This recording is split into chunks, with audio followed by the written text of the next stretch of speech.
What's up, everybody? Just wanted to make a quick little video here about how to properly set up a Sony 4K TV set on the Android operating system when you take it out of the box. Very first thing you're going to do, once you've got it plugged in, powered up, you're going to see this screen. You've got to pick which language you're going to interact in the TV with. I speak English, so we're going to go ahead and pick the English language. It's going to prompt me next, do I have an Android phone or tablet? A lot of people do, a lot of people don't, so I'm going to go ahead and skip this step. If you do have an Android phone or tablet, there's a way to pair the phone or the device to the television set so you can use the keyboard on the phone as opposed to hunting and pecking with the IR remote. But again, I'm going to skip that step. And the very first thing that's going to prompt me here is sign into your Google account.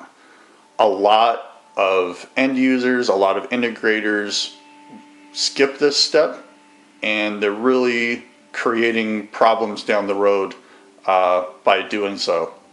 I hear a lot of people are concerned about data mining or sharing their personal Gmail account with third-party providers, or sharing, signing back into Google with that account. And the great thing about Google is they give you the option to get a free Gmail account. So what I have been telling a lot of people is, why not just create a separate Gmail account just for your TV, so that it's not associated with your private email or stuff that you're doing otherwise with Google. Again, it's free, so why not? And again, I always recommend to everybody that asks me, should I sign into the Google agreement? And I say yes. The reason being is you will get firmware updates that are associated with the television. And secondly, all of the apps and everything that you're trying to run on the TV, if you're using them, you know what, they're all associated with a Google account. So if you haven't signed into those things, the apps may or may not get updated in a timely fashion or get the latest and greatest version, which again will cause instability in the operating system and could cause issues down the road. So my advice, sign into the Google agreement, sign into a Google account with the TV set so that the firmware, the software, and everything that's associated together in the TV under the Google banner gets updated when you're doing firmware updates and when you're doing those things with the TV. Now, quite frankly, the TV doesn't know that it's a TV set anymore. It really thinks it's a smartphone or a tablet, etc., that just happens to have a TV tuner attached to it. So sign into a Google account with the TV.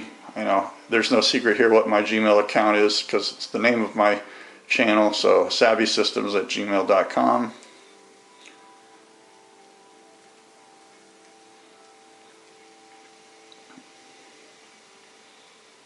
So we'll just go ahead and enter my Gmail account here.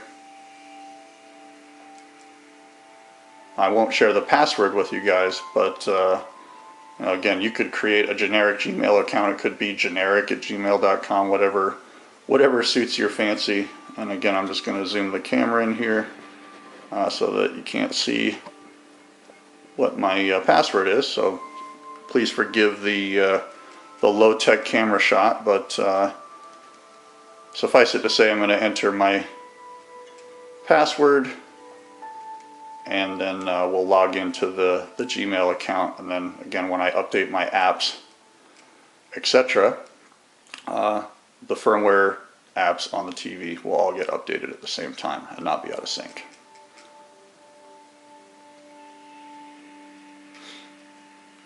This is probably where having the phone paired to the TV would be a great idea. Okay, so signing in, I'll just back the camera back out so that we can go. And the next thing it's going to ask me here, of course, is the terms and service and privacy policy. You can review all of that stuff if you want to, but it says over there in the fine print that you can remove or adjust any of the apps or permissions at any time. So by doing this right out of the box doesn't mean you're locked into it forever. You can always sign back out and turn all of this stuff off and take the TV off the grid if you like. I'm not going to do any of that stuff.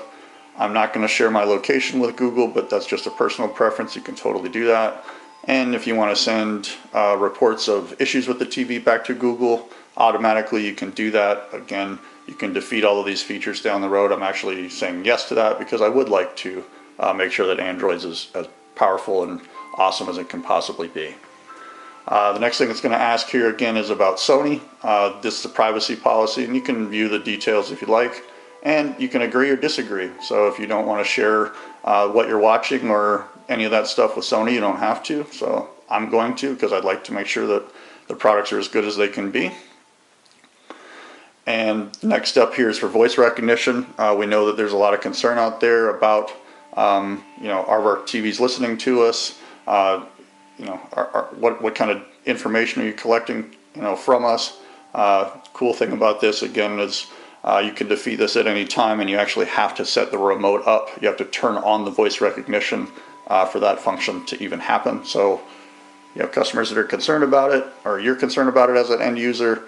You know, again, all of this stuff can be turned off. Next prompt is going to be, how do I want to get off-air programming? So, you know, maybe I've got a digital antenna outside, or I'm using a set-top box. In my particular case, I'm using a set-top box. And do I want to control the TV and the set-top box with one remote?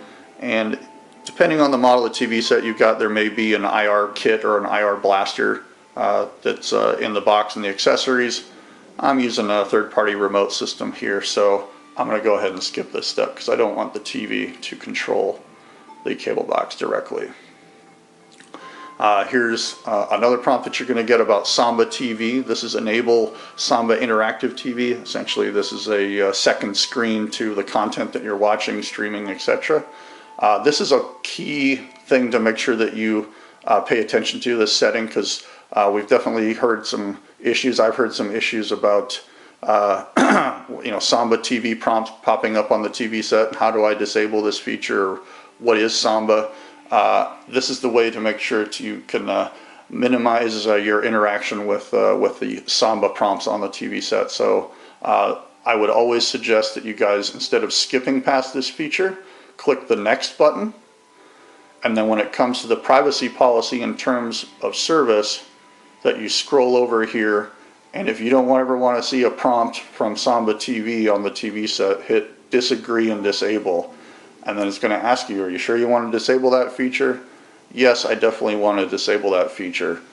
Just skipping past that, those set of prompts basically leaves a box unchecked when you're setting up the TV set and can cause issues with the app down the road. So I say explore that option, and then in the next step, make sure that you you know, disagree to it and disable it if you don't ever want to see those prompts pop up on the TV.